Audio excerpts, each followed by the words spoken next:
What's up, everyone? Happy Friday. Happy last weekend of real summer. Fall starts in only a few days. Welcome into Without a Map, the In My Footsteps podcast live stream. We're going with, we talk about the podcast, the most recent episode, which usually drops the day before. So it dropped yesterday, episode 37. And go into next week's episode. It's kind of like Talking Dead for those of you that are Walking Dead fans. And I'm going to hope my voice holds up. So the last couple of months I've gotten back into running, and I hadn't been really running much for the last 3 to 4 years because of an injury I'm fixing now thanks to my new job at the chiropractor's office. One of those things that comes along with doing a lot of running is you can tend to get dehydrated. I'm not dehydrated now, but when you get that dehydration, you can lose your voice. So right now I'm noticing as I started to speak louder that it's really weak, but it should hold up. I'm not at risk of losing it, but if it does, it'll be fun to get made fun of for that. So welcome in. Serpa, I see that you have joined. Welcome aboard. I am just getting started. I just mentioned that I've been running so much that now, even though I've been drinking fluids, my voice is pretty raspy right now. But that's all right. I'm only a foot or so from the camera, so I don't have to yell too loud. So let's dive in. For anyone who has never been into one of these live streams, it's about my podcast, the In My Footsteps podcast, which is New England centric because I live on Cape Cod. It's travel, lifestyle, history, 80s and 90s nostalgia because that's my wheelhouse as far as when I grew up and things like that. And it's available at anywhere you get your podcasts. So Apple, Spotify, Pandora, iHeartRadio. There's a whole bunch that I'm available on that I don't even ever promote, which I feel bad for, but I promote like the main ones. So yesterday I dropped a new episode of the podcast, and that was episode 37, which is wild. I'm at almost 11 months of doing this podcast. So it's crazy to see where I'm at as far as episode wise. And it's great because I've got, like I've said before, enough stuff that I could do this podcast for 4 years without any more research. And I seem to always find new things to research. So as long as I keep enjoying making them and I keep getting positive feedback from people, then I'm going to keep doing it. For example, yesterday was my best single day for downloads of the podcast, which, yeah, I'm not breaking records. I'm not Joe Rogan. I'm not anything like that.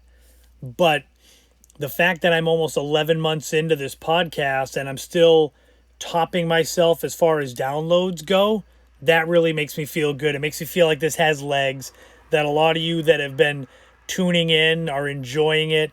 I had someone yesterday downloaded all 37 episodes right in a row, which that made me feel good. That kind of helped because I've said the episodes are like potato chips. You listen to one, you want another one because they're like a quilt that I create. I stitch it all together and it's got things hopefully for everyone. You don't have to live in New England. I mean, it helps, but you don't have to be here because, for example, episode 37, you can see right there on the little card that I did an episode, a piece about Fotomat. And for those that are of the younger generation, so people that were born and raised in the 70s and 80s mostly, you all know what Fotomat is. They were everywhere. At their peak, there were more than 4,000 of these little brick huts with the yellow roofs.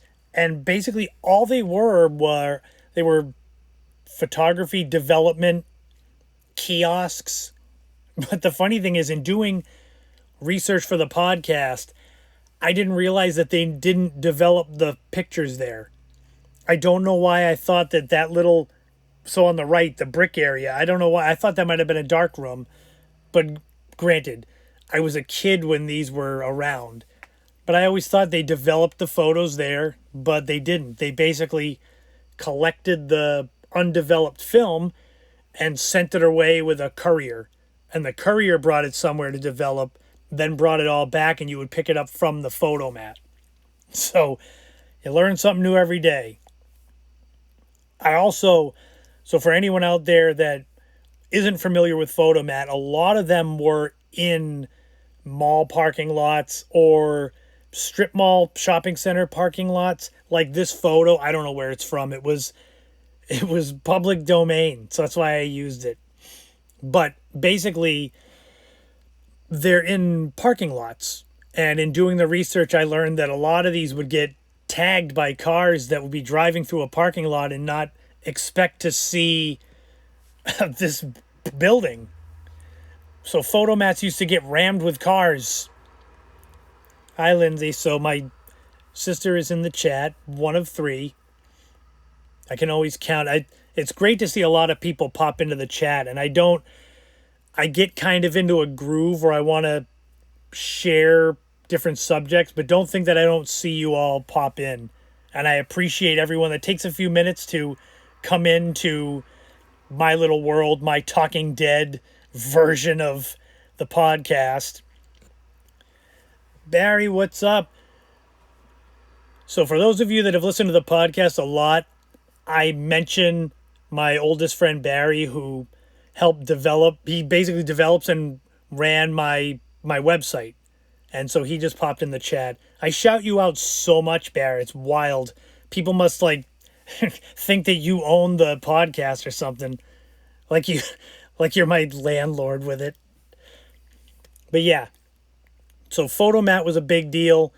Essentially what killed Fotomat was 1 hour photo services that CVS and Walgreens started to do.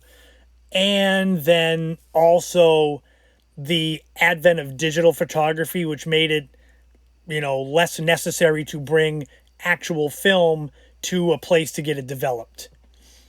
So that's Fotomat.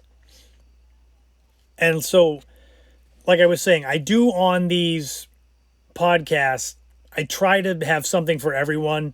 So it's not all history or travel or nostalgia or lifestyle. I try to have bits of everything.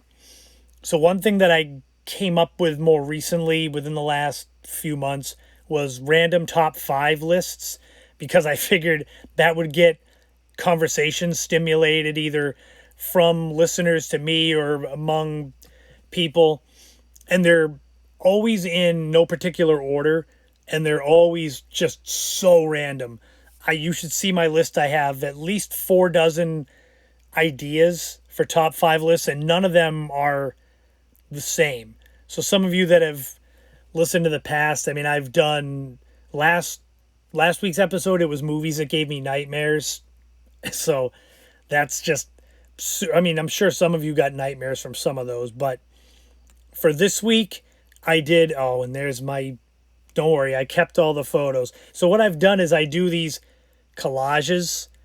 This is my top 5 defunct New England-based stores. So essentially it's stores that were begun in New England. And so there's a lot. I started going back to stores I remembered as a kid that vanished. Places like Woolworth and, thank you for stopping by regardless. You don't, it's like a buffet, what do you call it? It's like a holiday party or something. Come in, stop by, say hi. If you got to go, that's all good. But basically the idea, I started thinking of stores that came and went in my lifetime. The first one that I thought of was Woolworth. For people that are younger, Woolworth, they closed in the mid-90s. But they were in every mall everywhere. But the problem was they were not. I know, you see KB. Hold on. I pulled all of these photos because those are the ones there. There was a big list. The funny thing is, so I wanted to put Carvel in this list, and I didn't realize they are still around and still have stores, which just, hi Mom, I'm doing defunct New England based stores right now, and KB is one. KB Toys, I mean, they were in every mall too. I made the joke on the podcast that KB Toy Store looked like every kid's bedroom because when you walked in, there were places to play. There were toys out so that you could play with them and then tell your parents you wanted it, and then they'd go buy you one.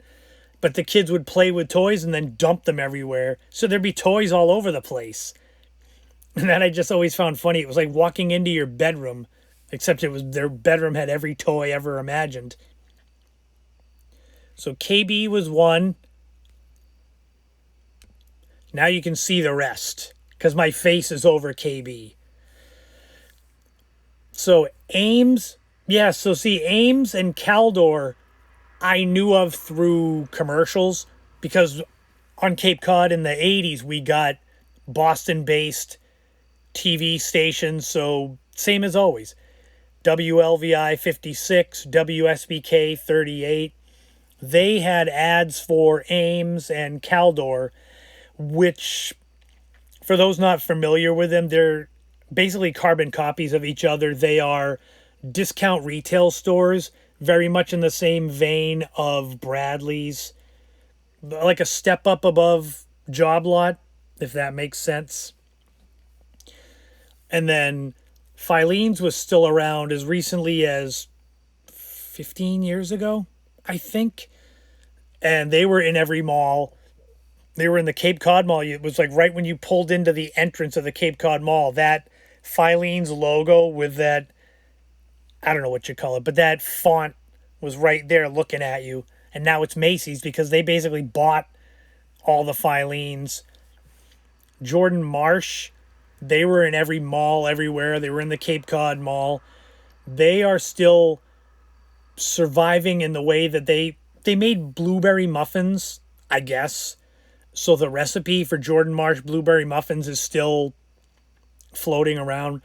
At a restaurant I used to work at, we made them in the bakery, Jordan Marsh blueberry muffins. So I don't know if they're any good or not.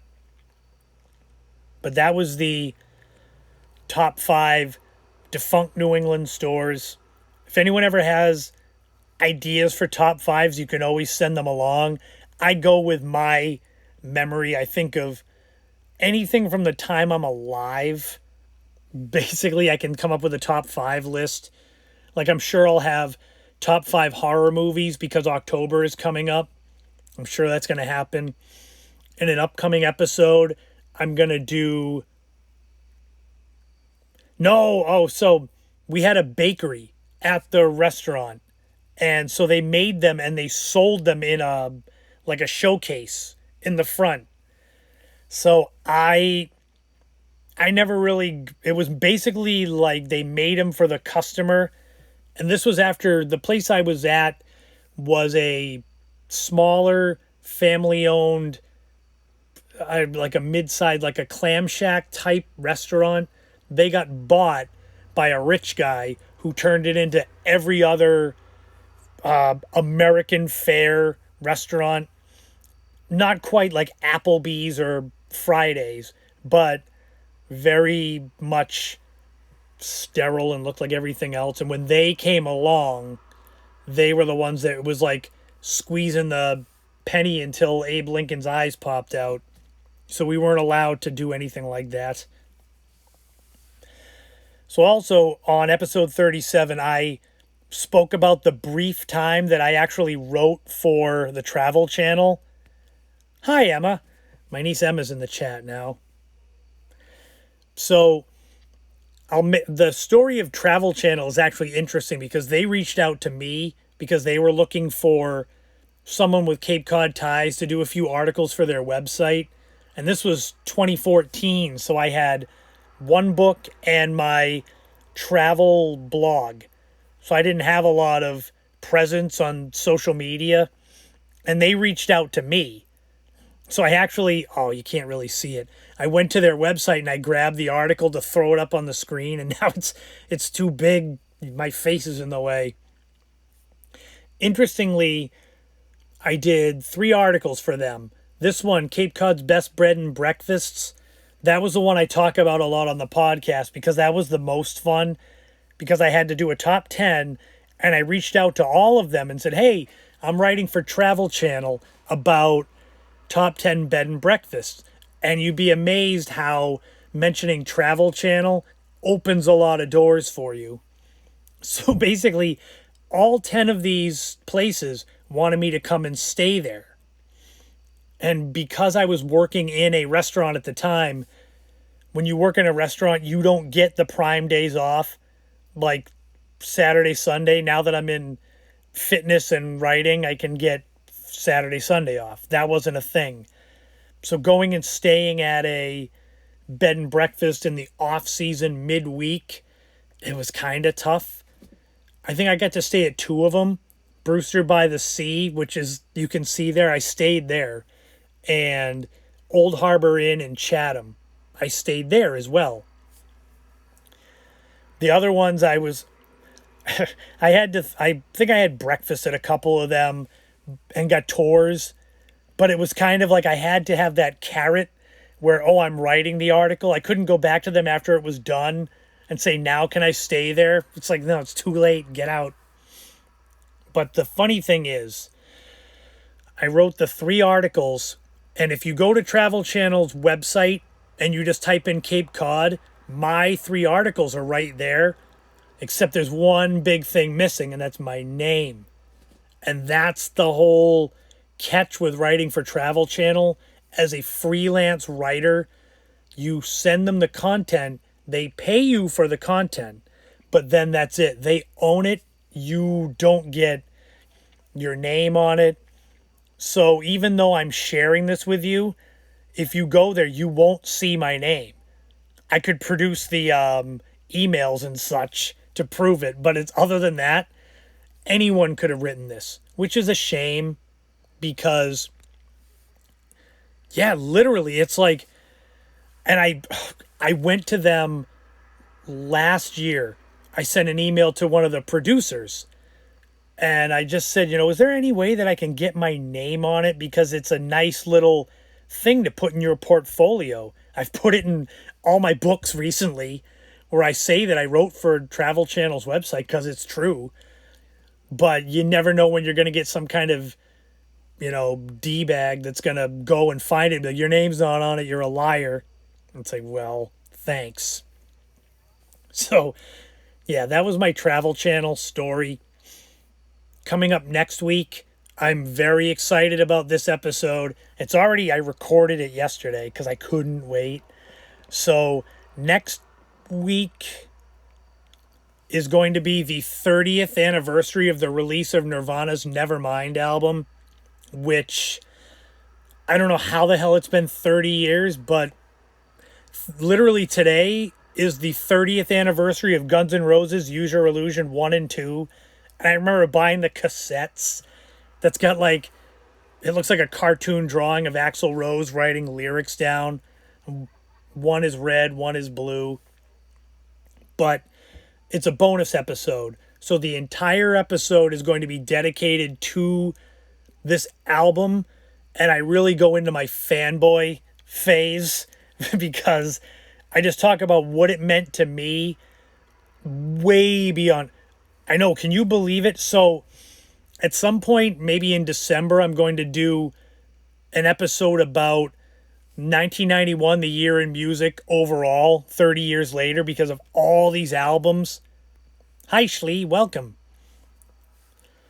But this album and the lead single, Smells Like Teen Spirit, I remember where I was when I heard it. And it's one of those, I say in the episode, I should have had a narrator for my life right there saying his life would never be the same again. because I went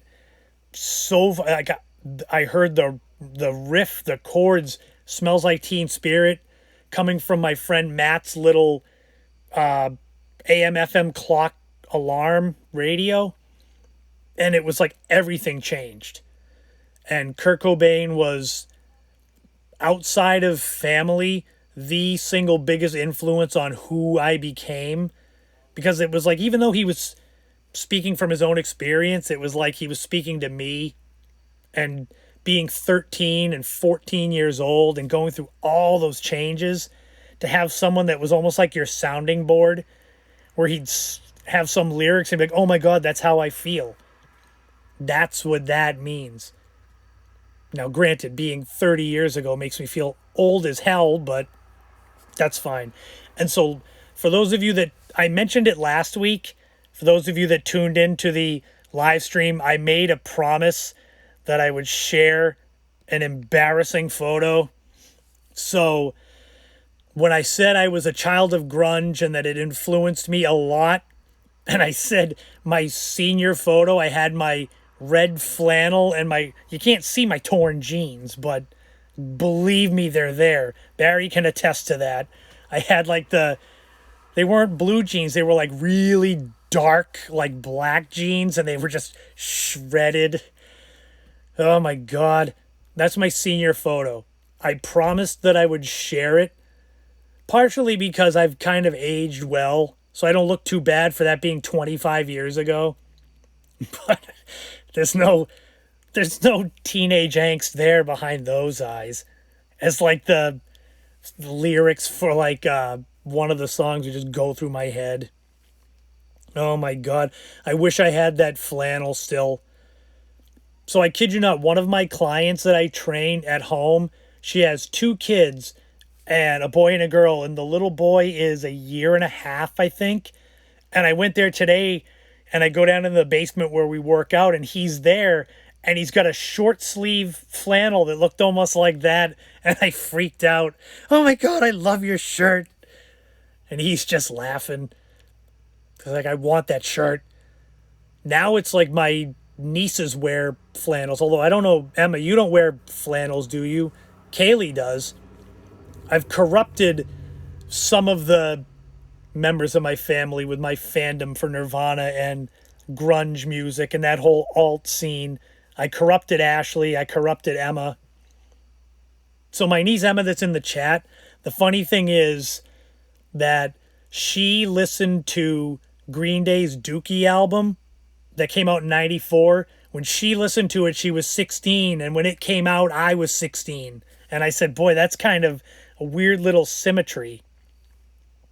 Yes, I've corrupted Kaylee to love flannels. And now the irony is I don't have one. So I'm sad about that. But yeah, there's my senior photo. Laugh all you want. I still have hair like that. I just choose not to have it. So we'll get rid of that. Scare people with it. So that's coming up next week. I'm very excited. I've been waiting pretty much all year because I knew that one would be coming up, the 30th anniversary. So I had it penciled in like, ooh, I can't wait. So speaking of fun things that I couldn't wait to share. So I got another little collage. What the hell is it? This is me scrolling through photos. So these are my Nana's. Oh, it's kind of big, but that's fine. So basically, I was thinking back on some of the back in the day segments that I do. I grab a lot of things that are like from my personal life that I can kind of expand that others can relate to. Like, for example, coming up in a couple weeks, I'm going to do a segment on what it was like to be a Patriots fan in the 1980s when they were not a really good team. And I figure anyone that grew up in that era around here will have similar memories. And then, I did the Fotomat one, but I do things like that. There's one thing that eventually I'm going to share, and it hasn't come up yet, but there was a game that my family used to play on my Nana's side, and we just called it Pass It On. And I wish my sister Kate was in the chat because she'd remember it. But essentially, it wasn't quite like Pictionary, but you would have something you were going to draw, say a horse, and you'd all have a sheet of paper, and we'd have my Nana's big oval dining room table. Emma, you might be too young to remember Great Nana's house, but basically you'd start with a part of the horse and you all would draw whatever you thought it looked like, and you'd pass the paper to the right, and you basically would all draw the same thing but in different stages, and it would always end up looking so bad and so embarrassing, and we would just laugh. And I always can remember my Nana and her laugh and crying, laughing at how funny these pictures would look. And I was thinking of that the other day, and I started thinking of old times at my Nana's house, because now we're getting up to 12 years that she's been gone. And, not that I didn't appreciate the times then, but I appreciate them more now. And I started thinking of foods that I associated with her. So it's hard to see because the picture, it doesn't fit the screen, which is terrible. And I wish there was a way that I could make it fit. But so we got hot dogs and beans and brown bread. If you grew up in New England, that's like a staple. Even in the retirement homes that I worked at, Saturday nights were always hot dogs, beans, and brown bread. And I had people I worked with at the retirement homes that had never heard of brown bread. And I'm like, what? You didn't eat this as a kid? It's like it came in a can. And you would open the can and shove it out. It was like a log of molasses sweet bread, sometimes with raisins in it. And you would slice it with a knife. You can't see it in that photo. What a waste. It's very good, though. It's a New England thing.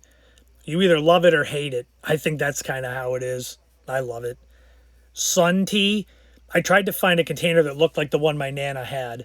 But it was basically Franks and beans, dogs and beans. That was always my Nana. It was maybe not every week, but pretty close. Sun tea was in the summer. It was literally that she would put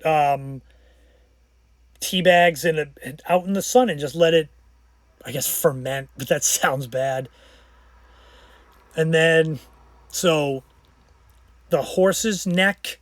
So technically, a horse's neck is ice cream in ginger ale. And yes, I couldn't find that photo. I didn't have time tonight to find. So a couple years ago, we had, was it just a summer cookout?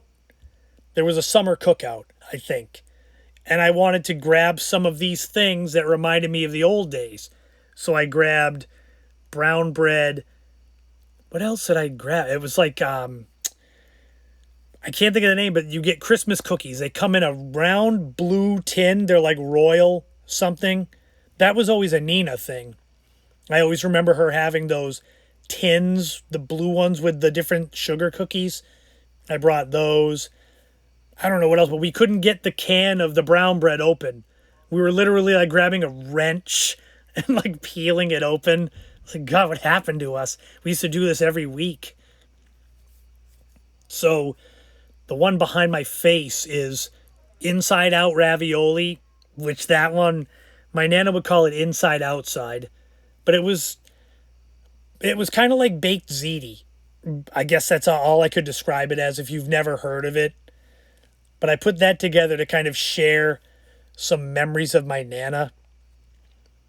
Because there are times that I'll just be sitting and thinking about old days, and it's like, why not?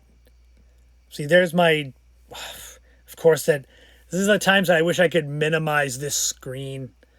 But yeah, that's my Nana. I edited her. That's her senior year photo in high school. And I found it at a library. The Sturgis Library in Barnstable has all the old Barnstable high school yearbooks. And I found her high school photo, took a picture of it, and then did a lot of editing to make it look nice. So yeah, those were some of my Nana's specialties. The thing that actually got me thinking about it was a few weeks ago doing the live stream here. I'm in this kind of side room and it gets pretty warm in here. Like even right now it's warm. And a few weeks ago it was so hot I was like sweating. And I said, it's hotter than blue blazes in here. And that's what my Nana used to say.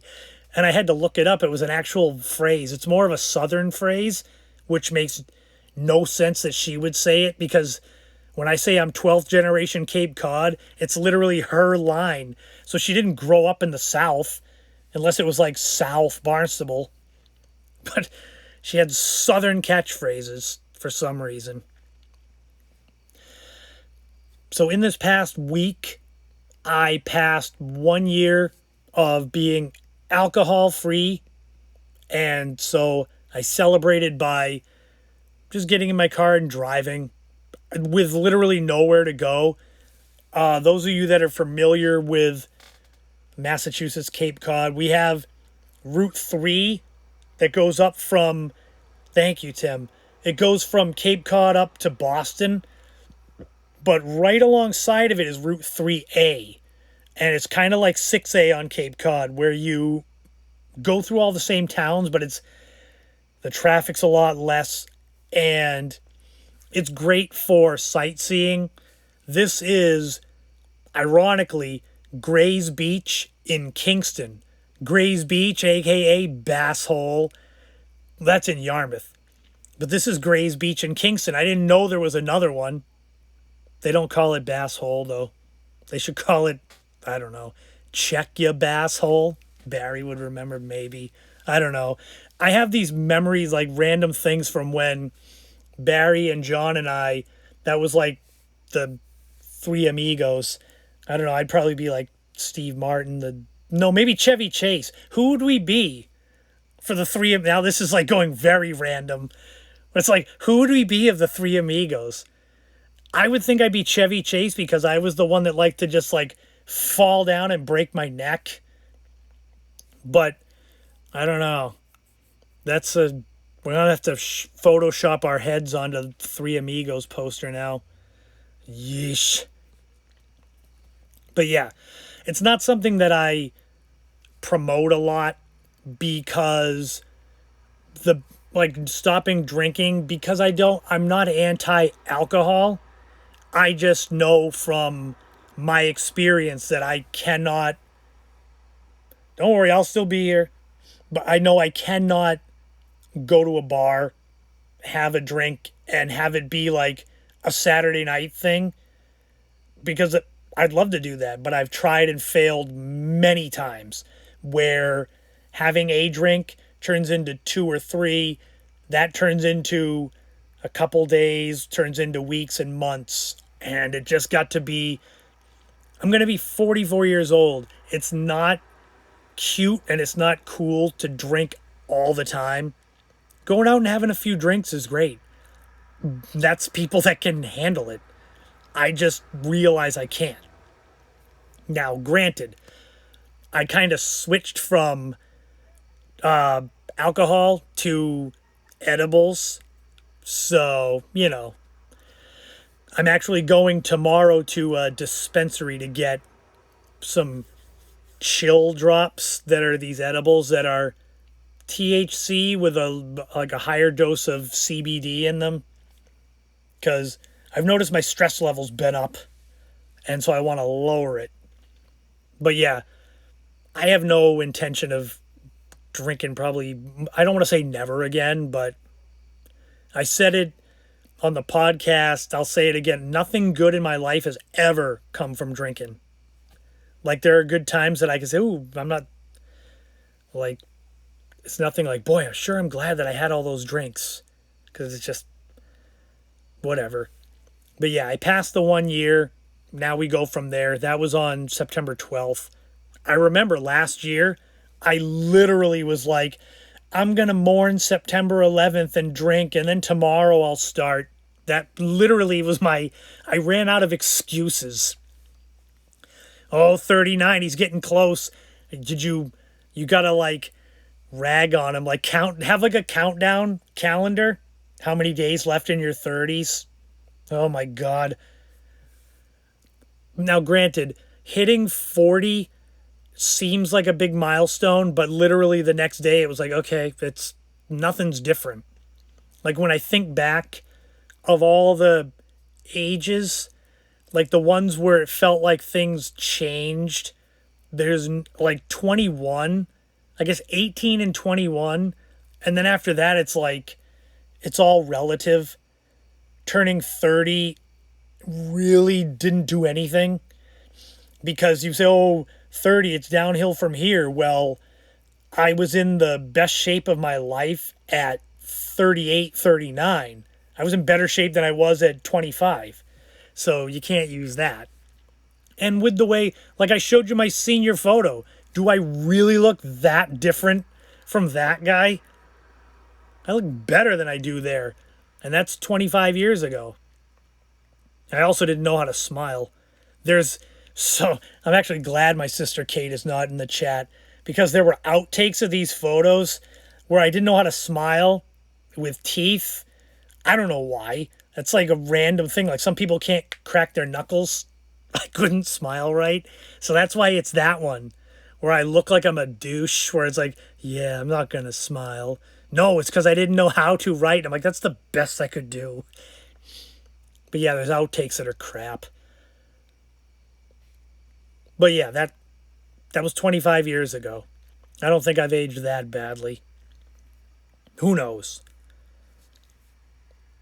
So definitely, if you get the chance, check out episode 37 of the podcast. You'll love the thing about Fotomat. It's a lot of fun. The Defunct New England stores, Travel Channel, my writing for them. Thank you, Lulu. Hey, you've got that coming for you too. We've got the genes. I always say it, like I get my good genes from Grandpa. It's like he was working until he was 90, so which that could be bad for me, where I'm like, oh God, I got to work another 46 years. Oh man, I won't be training anyone then. Who the hell wants a personal trainer that's 90? I could like be the coach, like, this is what you do, but I'm not going to do it because I'm old. But yeah, episode 37. Next week is 38. And then I've actually got the cover art for episode 39. I like to plan these in advance so that on Instagram I can kind of tease them. Like that's a teaser there with running a marathon. I'm going to talk about running and training for a marathon, which the fact that I ran a marathon is insane. But then being a Patriots fan, Saturday morning cartoons, all that good stuff. I try to hit all that, like an all-encompassing view of life in general for the podcast. And thank you to everyone who has been tuning in. Because like I said, I'm getting close to, so it'll be 1 year in November. November 5th will be the 1 year anniversary of doing the podcast. And the fact that yesterday was my best single day for downloads just is incredible because it shows that I didn't peak and fall. It's kind of like it's still climbing, if that makes sense. Hey, Denny, I noticed your name there. I was like, wait, who's that just popped in the chat? Denny that just popped in the chat. We worked together at the Marshside several years ago. It feels like a lifetime ago. Those were some good days, though. Now, granted, there was some craziness, too, but hey. Oh, it was good to see you, too, Bear. Obviously, at some point, fireside chat, we're going to have... I'll bring my edibles. You can just laugh at me. But yeah, tune into the podcast. This live stream goes up on IGTV and YouTube after. That's literally when I click out of this, it goes right up on IGTV. You won't be able to see the chat. So if you're tuning into this later and you hear me just randomly talking, looking down, that's because I see the people coming in. But it's still good. YouTube, I do timestamps because, as you can tell, I go all over the place. people say something in the chat, it brings me all the way off the rails. So the timestamps help you kind of follow along. And then, subscribe on YouTube. I do videos there. I post 4K New England videos. I'm trying to finish my Race Point Lighthouse. I went out there a couple weeks ago for sunset, which was quite an adventure. If you can see, there's Race Point Lighthouse is 46 feet tall to kind of give you perspective. So I went out there, shot some great 4K video, got some photos of people coming off the beach. So that's a lot of fun to check those out.